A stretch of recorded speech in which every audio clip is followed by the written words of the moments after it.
Jmenuji se Honza Vlasák a zdravím vás z Horního Jiřetína. Horní Jiřetín leží na úpatí Krušných hor, jen 6 km od Litvínova a 13 km od Mostu. Rád bych vám představil tento rodinný dům 3+1 s možností rozšíření do podkroví. Pojďme se podívat dovnitř.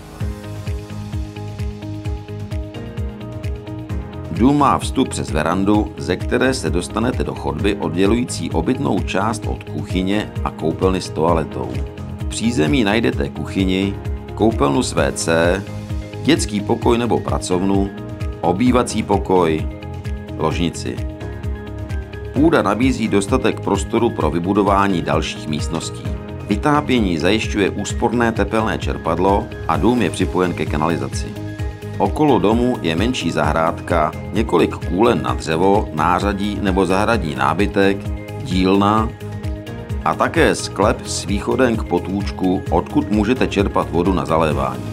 Dům je připravený k okamžitému užívání, i když kuchyně a koupelna určitě zaslouží modernizaci. Hledáte-li dům v klidné lokalitě za cenu srovnatelnou s bytem, zavolejte mi.